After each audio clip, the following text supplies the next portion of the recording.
You're listening to the Bromsgrove Standard Podcast because you have impeccable taste. Very warm welcome to this week's Bromsgrove and Droitwich Standard Podcast. Now, we've had Christmas, we've had New Year. Hopefully you're all busy in the gyms burning all that off. But there is still some festive fun to be had. Not least at the Norbury Theatre in Droitwich, which this week the annual Pantomime gets underway. Dick Whittington and his cats.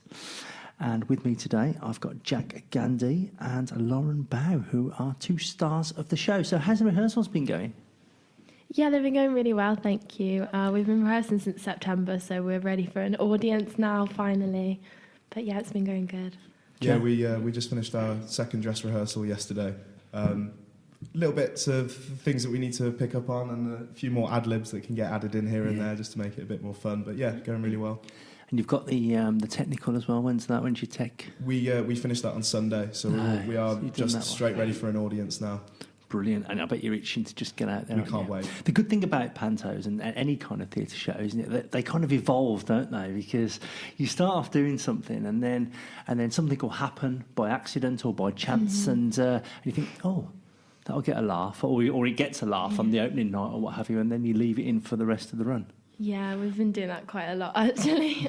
But it always catches us off guard when we're on stage, so then we're all laughing about it as well. But yeah, I think it's going to be good when we've added all them bits in. And of course, the trick is to make it look like it's happened accidentally as well over the following performances. Now, have you been in? You've been in the previous one. Yeah, you in the previous one. We both were in the previous Panto as well. Because what I couldn't work out is, it seems like there's more dates this time. Are there more dates than normal? No, I think it's still the same amount. Because it's over 3 weeks, so you've got no excuse not to see this. The opening night's Friday, isn't it? 'Cause Thursday's been cancelled.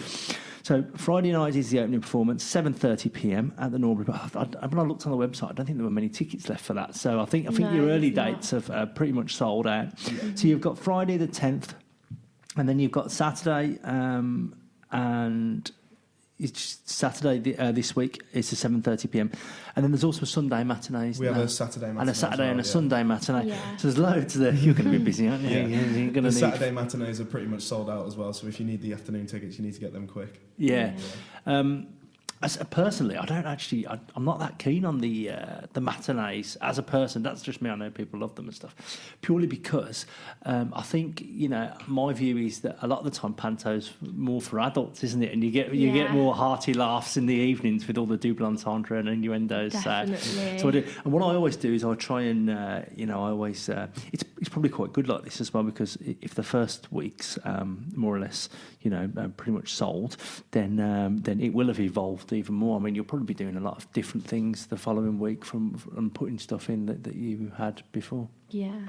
Most likely. Anything that gets a laugh or any little ad-lib, we'll keep that in for the show and note down the script when we get backstage. Definitely. So you've got Friday, Saturday, Sunday this week. Then the following Thursday, Friday, Saturday, Sunday, isn't it? 16th, 17th, 18th. And then 23rd, 24th, 25th. And then also there's the matinees at the weekends. Basically, just go on the website because it's very hard to describe in an audio podcast exactly where all the runs are. So how many Pantos have you done now? I've done quite a lot. Probably about 4 or 5 now. But yeah, I moved back to Droitwich last year, so I was in the one last year and then this one as well. So 2 since I've moved back. Because we must say about Lauren, she's quite big in Droitwich and the surrounding areas, aren't you? Because I'd known the name, but I'd never met you. And I think there was, I can't remember what festival it was. Was it something with the Gardener's Arms? Was it the Salt Fest? Did you perform at Salt Fest? Yeah, probably. You performed at loads of festivals. And what kind of music do you normally do? So I actually work as a songwriter now. So I write pop music, dance music, and I also write Korean pop music, which is really weird. But yeah, so I work for a few different publishing companies, and I sing on them as well. So. Well, they say if you do a job that you enjoy, you never work a day in your life. True, very true. But I suppose the biggest problem is the writer's block, isn't it? Did you ever suffer with that? I don't actually get that badly. We better touch some wood, I think. Yeah, touch some wood just in case. Occasionally I get it, but usually I get like briefs and stuff to tell me what to write about, so that's kind good. Of inspires me. So you are carving out a lovely career in the music industry, which is no mean feat. Pardon? Which is no mean feat, isn't it? Yeah, it's not an easy task to do. Not at all. So that's good. And how does Alice Fitzwarren compare with your previous roles? Is this the biggest role you've played? Or Yeah, so last year I did Sing Sing in Aladdin, so she was like the princess's best friend, but this is the first time at the Norbury that I've done like the lead girl part. And it's really good because she's kind of really sassy and she's just a cool character to play. Like, I think out of all the pantos, it's definitely one of the best female leads that you can get. So are you quite sassy in real life, or is it... I tried to be. There we go. So that's that. If, just in case people don't know the beauty of Panto is you know the story pretty much, don't you? Yeah. Whether it's Jack and the Beanstalk, Cinderella, or any of the others. So Dick Whittington and his cat centres on, obviously, hero Dick, which obviously gives you a lot of scope for a double entendre before we've even started. And he hears that the streets of London are paved with gold. You could probably relate to that, having worked down south in the last... They're definitely not paved with gold. Well, he finds that out as well. So he heads off down to London and he picks up a stray cat, which we can all, we all love a stray cat. We do a lot for the Blue Cross. Got Blue Cross pen on me now.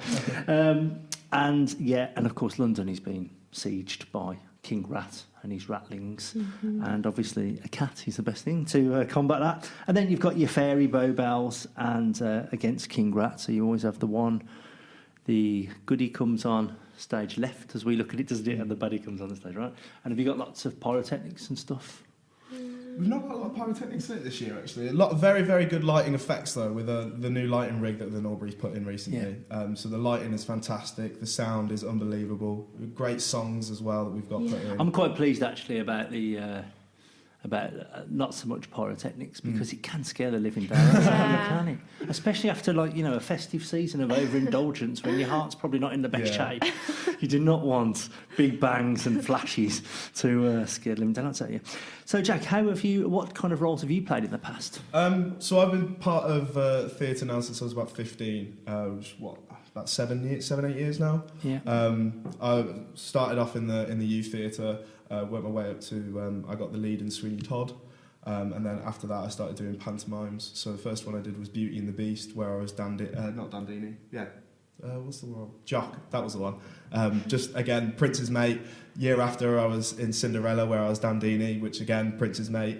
Then I had a year off. Last year I was Abanazar in Aladdin, so that was a big part. Yeah, that was ace. That was brilliant to get to play the villain. And then this year I'm Idle Jack, which is again, it's not really Dick Whittington's mate, but the sort of second principal male again, the sort of comedy role, which I really do quite like playing, but I feel like I'm getting typecast now. Well, it's a somewhat rude question, but are you anything like Idle Jack in real life? Yes. Yeah. Yeah, I guess so. Well, hopefully not for the acting, because otherwise you're going to be in trouble come the opening night. So hopefully you've put the work in there. And I remember, because I've got a soft spot for Dick Whittington because I was in it myself. Oh, okay.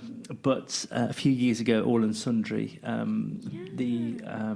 Vollens, who's since passed away, he created All and Sundry, and he always had a guest role. And he said to me, do you want to guest? Do you want to be a walk-on? And I avoided it for years. And then he said, right, you're going to be in this one. And he said, why don't you, here's the script. He said, you write, because I write plays myself. He said, here's the script, write yourself a spoof part of your job. So I came up with this guy called Ray Porter, with like a newspaper reporter. And I was basically going on, and when the dame was going... they're digging up the roads again and all that, I'd come on and go, what are you going to do, man? Are you going to write your MP? Are you going to change yourself to some railings and stuff? And I'd do like a spoof version of a newspaper reporter. So that was quite good. And do you know what? My biggest fear was, because obviously in Panto, the great thing about it is whatever role you're in, you all have to do the chorus and you all have to learn the dance routines and stuff, don't you? And we had to do Reach for the Stars by S Club 7 and learn the dance routine. And I was petrified. And on the last night, I was really quite sad, actually. Even with the dance routine, I didn't mind the acting, but even with the dance routine, I was just really quite sad, because that's the only worst thing about being in a production, isn't it? Especially for 3 weeks. I mean, it's just, I had a real sense of doom and gloom after, because you've been working for months up to this point, you've delivered a load of shows, and then it's just such a bad come down, isn't it? Yeah. You become like a family with the cast and directors, especially with Joe and Gordon. They're fantastic. They just become your parents, don't they, while we're at the theatre. So and obviously, like you say, it's not just a 3-week show. We've been doing this since September now, for twice a week. and then for the past 2 months we've been doing it 3 times a week. So it's just I see the Panto a lot more than I see my own family. So. Well, hopefully you'll rectify that after the end of Most likely. Well, you might have no excuse then. So that's it. Have you got a big final night party planned as well? I hope so. Most likely. Not yet, but there definitely will be Something will happen. There you go. Probably head over to the Old Cock and yeah, it's for a few great more double pub as well, entendres right? over there. Well, there you are, yeah, with the Old Cock. Dick Whittington in the Old Cock is, we won't even go there. Have you ever wanted to play the Dame? Because that's on my bucket list, and I did accidentally mention that to the Norbury, and they said, we can sort that out for you. I've got to obviously clear a few months to rehearse and stuff, which is very difficult with my busy lifestyle, but I do want to do that. What about yourself? 100%. It's a role I definitely want to get into at some point. Not just yet. I feel like maybe 22 is a bit young for a Dame. But at some point in the near future, There's makeup and stuff. Yeah, I do. I definitely want to do it. It's such a good role. But the Dame we've got this year, Tom, he's absolutely fantastic. He's so he's funny. unbelievably good. He's brilliant with the audience, even though with not having one, he's already doing ad libs with himself more than anything. Yeah. But he's fantastic. It is an amazing. I could just imagine it, doing that, because I do stand up. So it does seem like a natural fit for me to do that in the future. So I've always, and I just love it. It's very hard when you're reviewing, because obviously I review the Pantos. It's very hard to look past the Dame a lot of the time. Yeah. Although I've just recently seen Snow White at Birmingham. Yeah. And Matt Slack he outshone the Dame, but I think he's kind of like, he's been there for many a year now, and he always has that main role. But I just love some people, it's a bit Marmite, isn't it, for some theatre types. It's like, oh, I don't do Panto, it's ridiculous. Yeah. But I love it. I do. It's a genre I just really love, and I've really enjoyed, and I just go to as many as I can through the festive season. The other thing as well is, did you find it? It's quite weird, isn't it, doing a Panto after Christmas? Have you ever done a Panto before Christmas? So I did All and Sundry when I was younger. I did Babes in the Wood. Yeah. And then I did a couple of others after that, and they were always before Christmas. So when I first started at the Norbury, I was like, this is so strange it's after a weird Christmas. feeling and stuff. But, and I suppose the other thing is as well, with the Pantos before Christmas, you can end it with Winter Wonderland, or it's beginning to look a lot like Christmas or something, whereas afterwards you've got to kind of keep it like that. I noticed when the Birmingham one did it, there was no real mention of Christmas, because obviously that runs till February the 2nd. I think that's the same as ours, actually. We don't really mention Christmas. But it does free us up to use some more popular songs. We've got some Pharrell Williams, we've got some Queen, we've got some, we've got a lot of really good different type of music that you wouldn't get at most other pantomimes, especially in the area. So are there any bits that you dread then? Are there any, you must have weaknesses? It's not that we dread, but there's this one part where, I don't want to spoil it, but we're all just having to try really hard not to laugh on stage, because every single time we all just crack up, and it's so hard to try and not corpse on stage. But I think that's going to be even harder when there's an audience, because obviously they're going to be laughing as well. So we're just going to have to try our best to keep a straight face, I think. I'm sure you can, man. I'm sure you're professional enough now Hopefully. with all your background. What about you, Jack? Any bit you're dreading? I've got one monologue that I keep getting the lines all messed up, and even through the dress rehearsals, it's just been all over the place. But I'm sure it'll be fine on the night. I did, funnily enough, you should say that, because when my final line in the Panto, when I created that reporter, I thought, I'm going to give myself a challenge here, and it was, let's see if I can remember the line, it was finally, because obviously they get married, I won't spoil it, obviously I've spoiled it now if you haven't never seen Dick Whittington before, but there can't be many people who haven't seen Dick Whittington, and it was finally something positive in this Panto to put me posh pen to. And I thought, one night I am going to mess that up, but I didn't. I managed to get away with it. I don't know how. You'll be impressed with Mr. Fitzwarren's monologue that he's got there. Everything starts with a P, and Big it's tongue just twister. Oh my gosh, I don't know how he does it. It's very impressive. It's very impressive. I couldn't do it. I'd fall over me myself. neither. That's all good. And there's also the ship scene, isn't there? Yeah. You're all going from one end of the stage to the other. That must be quite fun. That is. I feel like I'm back in school again, like when you used to play on the playground, that's what it feels like. But no, that's good. As long as nobody falls off the stage. And the set's really good this year. The way they've made the ship look almost real on stage. You know, Yeah. we've got a big mast and everything going, and it just looks amazing. And our set designers Molly and Keely are absolutely fantastic. Oh, aren't yeah, they? that's so and good. stage manager Brian. Well, this is what you see. Sometimes I do a review and somebody will say, was it really that good? And I said, like with the Norbury and with All and Sundry, and I say, you need to go. I wish people would have been there. Yeah. To see this, because it was an amazing spectacle, and they're not going to believe I've put so many superlatives in. And for amateur dramatics and stuff, the standard of amateur dramatics around here, not just in Droitwich, with Bromsgrove, definitely. and we've got the Jigsaw players as well that do it in Trinity Yeah. Centre. It's so many good people, and you can see watching that why the acting and singing and the music industry and entertainment industry is so tough, because there's so many people out there. Definitely. So, Jack, what do you want to do in the future? Are you fairly young still as well? Yeah, I mean, I quite like having this as a hobby. It kind of relieves the pressure a bit that Lauren faces and trying to make a living from this. I can just turn up on my Tuesdays and Thursdays and do what I need to do. But I run the Norbury Youth Theatre as well. So you could be doing some directing in the future. Well, we just did the Lady Killers, and I was the assistant director for that with Anne Lane. Yeah. Again, but I mean, you could do some professional directing. In the future. I mean, if anyone's listening that wants an actor or a director, I'm pretty good. Do you take my own horn? Always wondering where the next meal's coming from.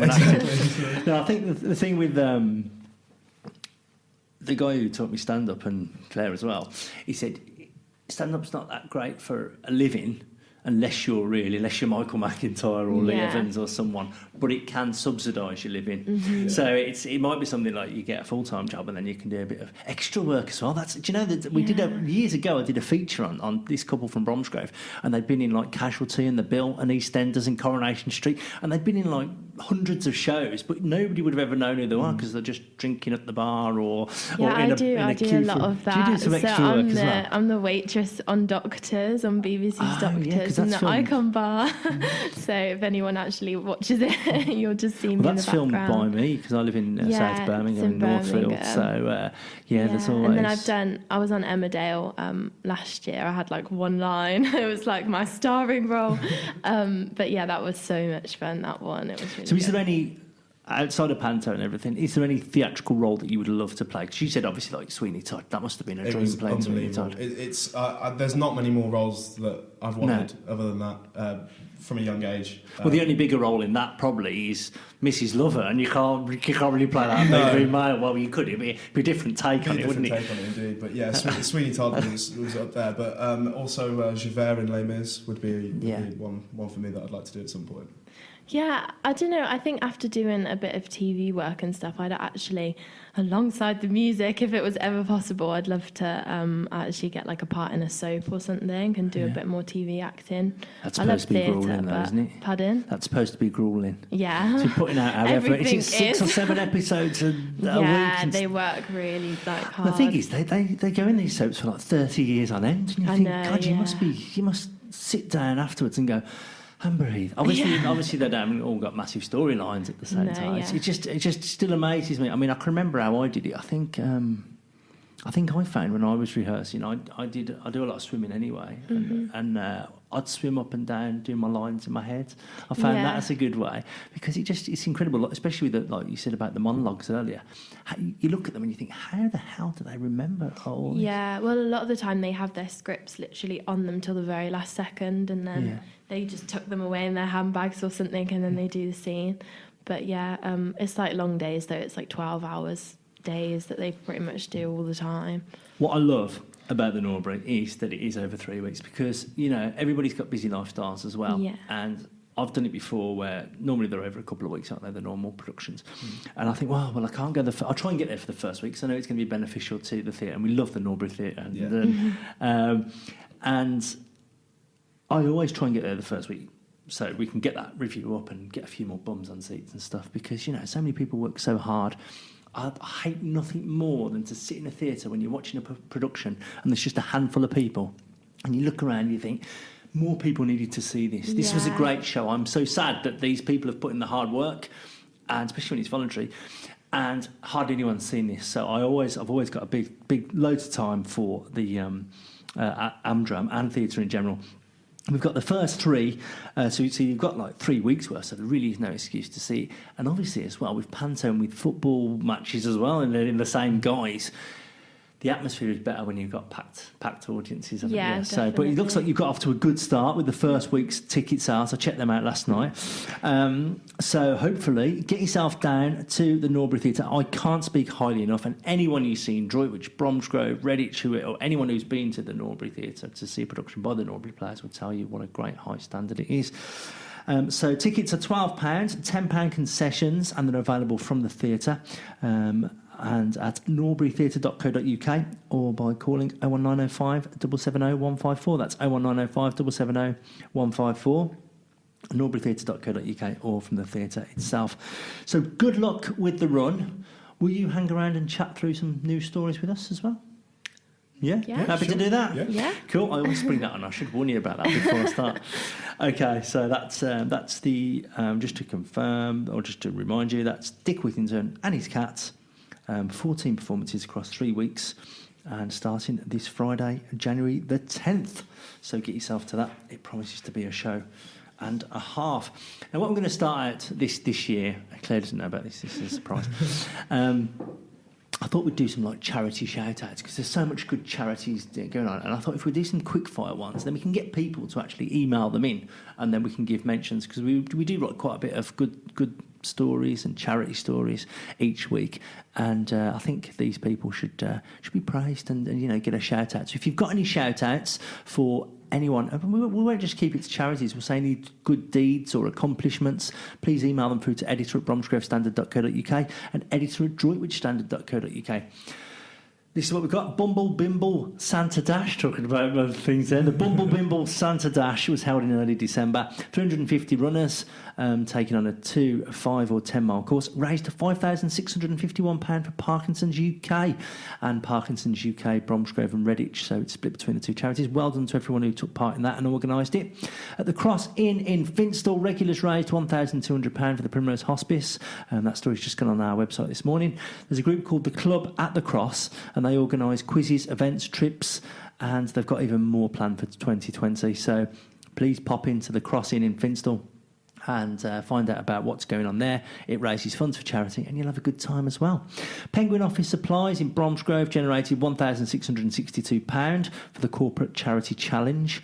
They did £1 for Primrose, and this is the big thing of 2019. I don't know yet what the big charity thing is going to be of 2019.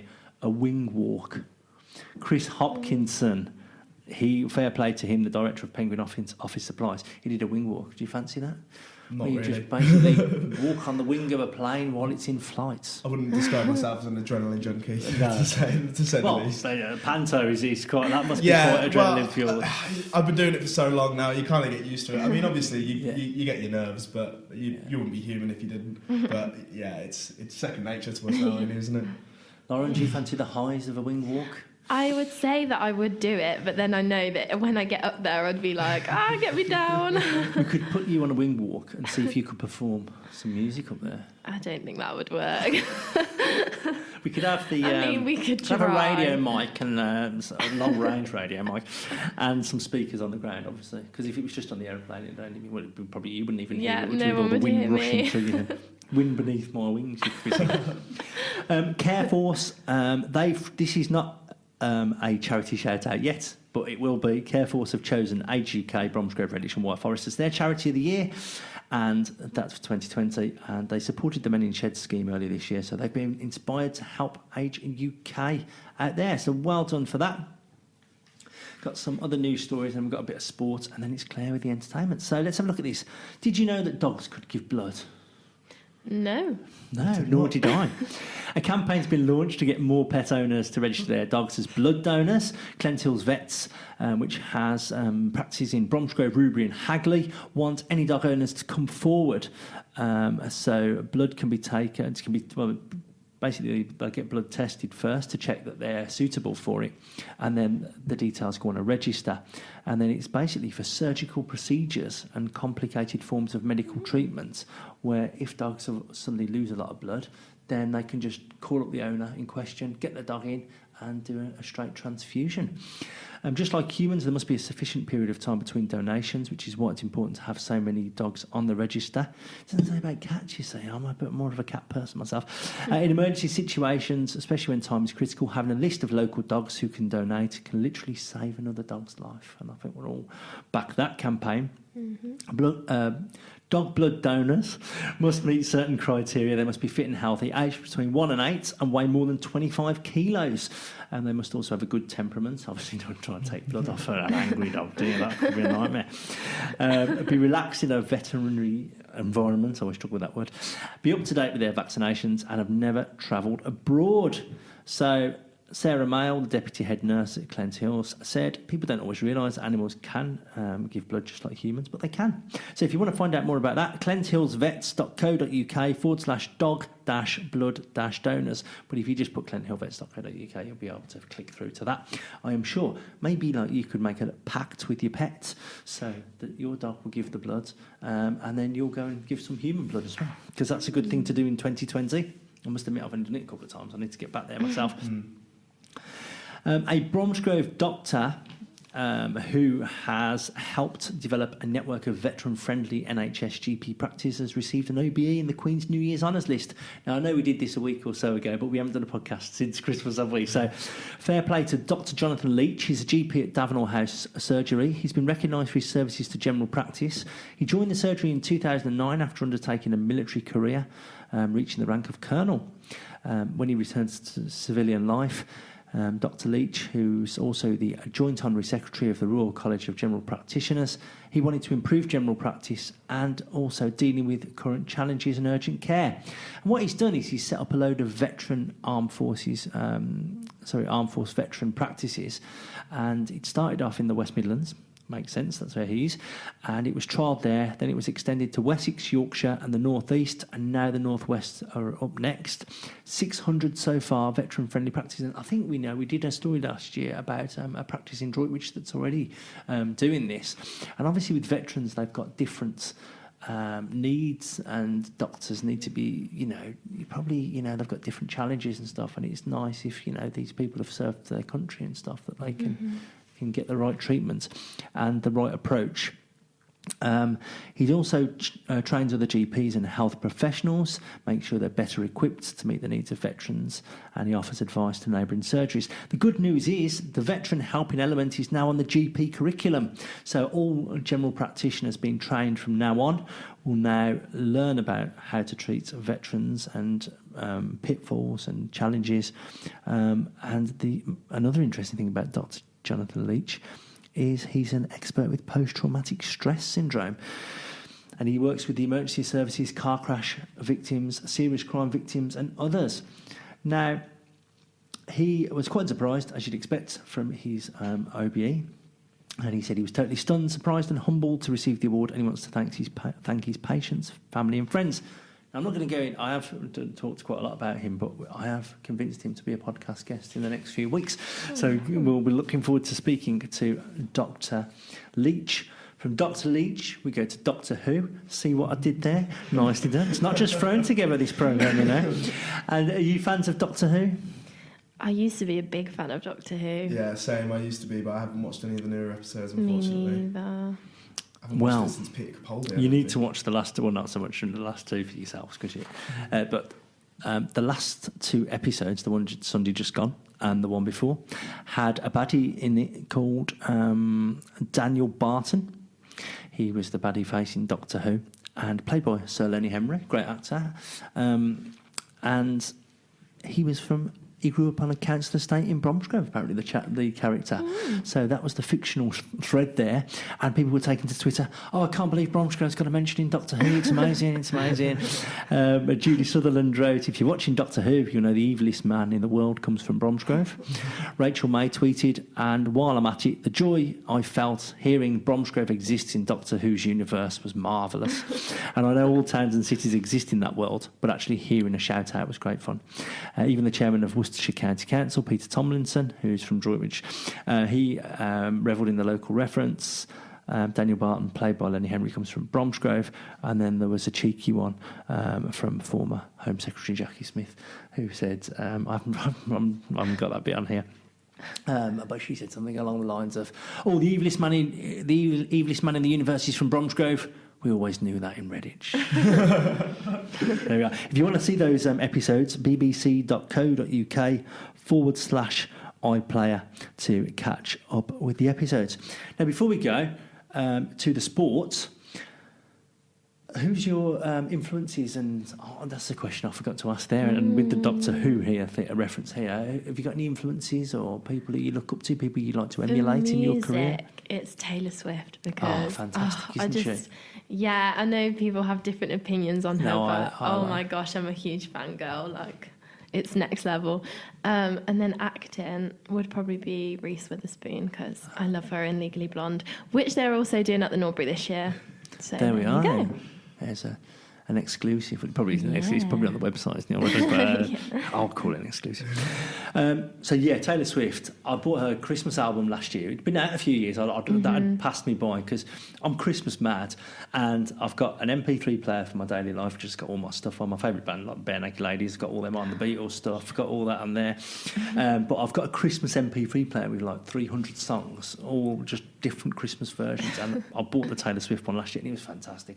And I love Wildest Dreams and We're Never Getting Back Together and Shake It Off. Fan. And I managed to win. My mum, I tried so hard to win tickets to a concert.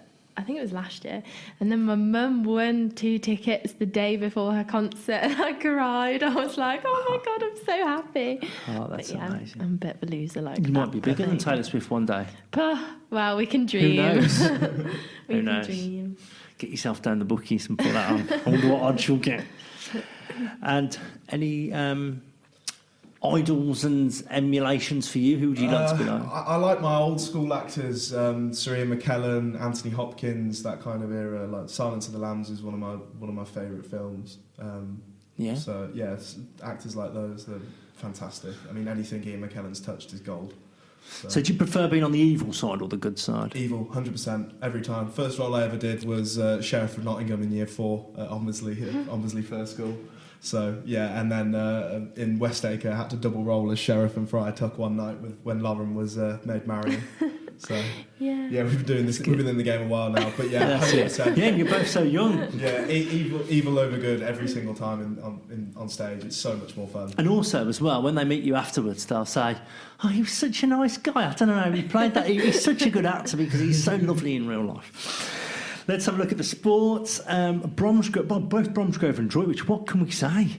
Bromsgrove Sporting are second in the league. They've already had 3 promotions back to back. They're doing ever so well.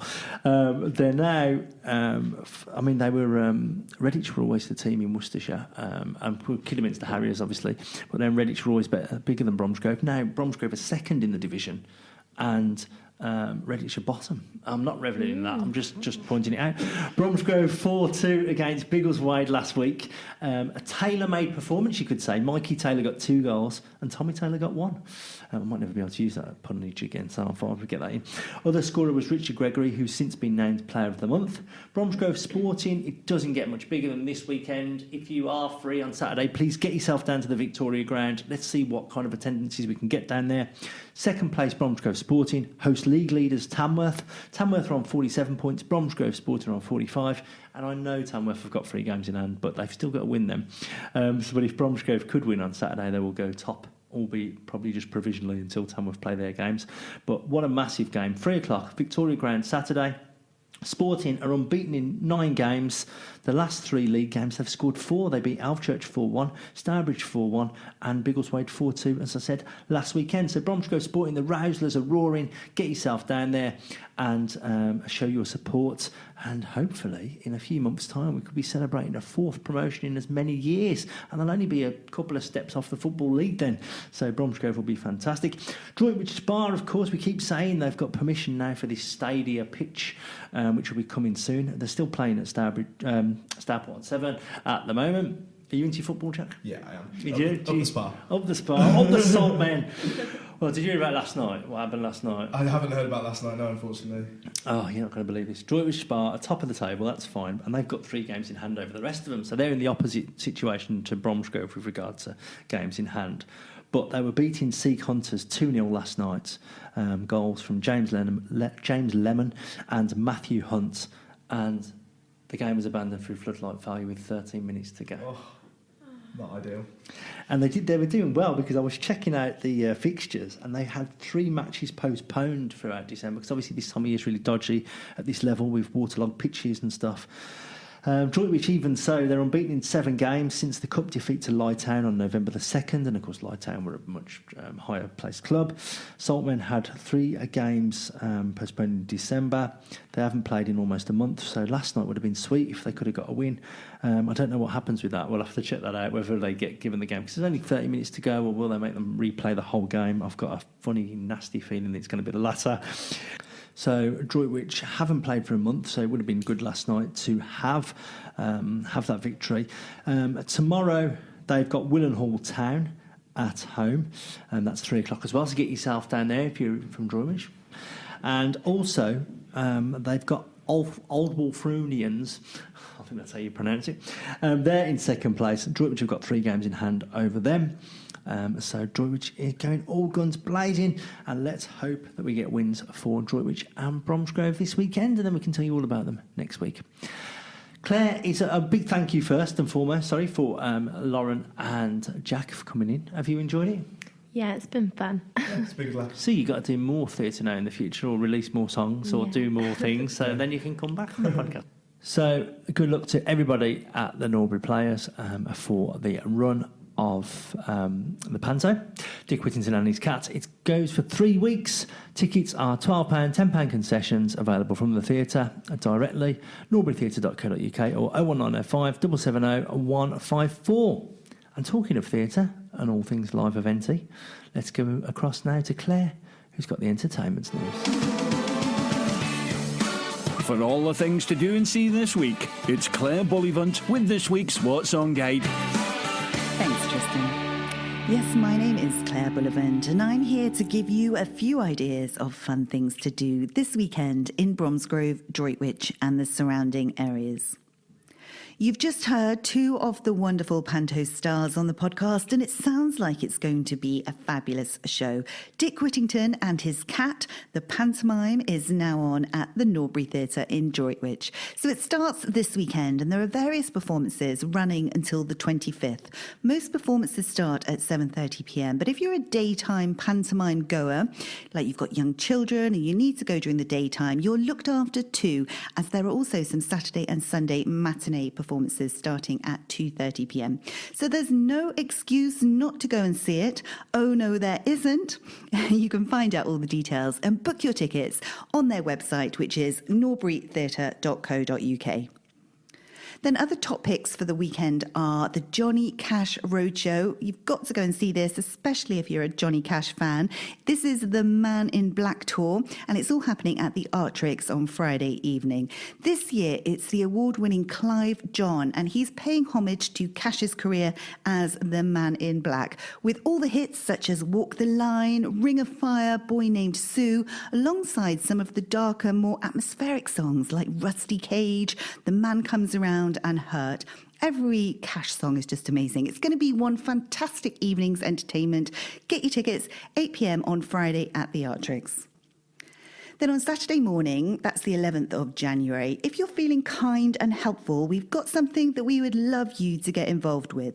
It's the Community Litter Pick happening at Fairfield Village Hall in Fairfield on Saturday morning, 10:30am start there. Just turn up, wear something warm and some comfortable shoes. You'll be given all the equipment you need. Just meet at the Village Hall at 10:30 and all will be explained. What a great way to start the weekend, and what a lovely thing to do. Then on Saturday evening, have you ever been on a pub crawl? Well, I have, and let me tell you, it was one of the best nights of my life. There's so much fun, and if you fancy going on a pub crawl, there is a free weekly pub crawl happening. at the Golden Cross. Well, starting at the Golden Cross in Bromsgrove on Saturday evening. Just meet at the Golden Cross Bar at 7 p.m. on Saturday and wear something purple. And if you see any other people wearing purple, say hello and introduce yourselves, because you're all going to be part of the same pub crawl team group. I don't know, what do you call pub crawl groups? But you're all going to be part on doing the same pub crawl. It's going to be a real fun, what a laugh, and a great way to meet people too. So that's 7 p.m. at the Golden Cross Bar on Saturday evening. And wear something purple. Or if music is more your thing, the Glastonbury Music Quiz is happening once again on Saturday, this time at Blackwell Social Club. 84 Lyndhurst Newtown is the address for you in Blackwell, and it will be all the usual shenanigans, including the legendary sing-along round and raffle. 7:30 p.m. start there, and it will be loads of fun. Also on Saturday night, this sounds like my kind of thing actually, it's an American troubadour songs and stories show happening at the Artrix, and this is Alistair Sherwood, who pays tribute to the inspiring lyrics and melodies of the American troubadours from 1968 to 1978, featuring songs by artists such as Bob Dylan, Simon and Garfunkel, Leonard Cohen, Johnny Cash, Willie Nelson, John Denver, all the greats. 8 p.m. in the studio at the Artrix on Saturday evening. Hopefully you'll find some options of things you'd like to do this weekend in town. If you do have something going on, remember to let us know here at the Standard so we can let everyone know. Obviously, we don't have enough time on this podcast to talk about everything, so do check out the full listings which are in this week's paper, on our website, on our social media channels, and have a great week, everyone. Back to you, Tristan. Thanks, Claire. Loads going on in Bromsgrove, Ruby and Droitwich this week. All that's left to say really is have a great week. But before we do that, if you want to come on this podcast, if you think we've got an issue that we need to take up for the podcast or the paper or the website, then please get in touch. Editor at bromsgrovestandard.co.uk or editor at droitwichstandard.co.uk. Our websites are out there as well. We've got daily updates. And please, please, please, if you're not already, follow us on Facebook, Twitter and Instagram. We've got daily updates on the sites, and obviously the papers come out on the Fridays. And we'd love to hear from you. So if you've got any ideas for things, or if you want this new charity shout out or good deed shout out, if you know someone who deserves a mention on this podcast, please get in touch. Have a lovely week. I was hoping for some snow. I love snow and I love winter, and we haven't got any. It's so mild out there, so maybe we'll get some snow in the future, but it's looking all right at the moment, the weather. All that's left to say, have a fantastic week, whatever you're doing, and we'll reconvene next time.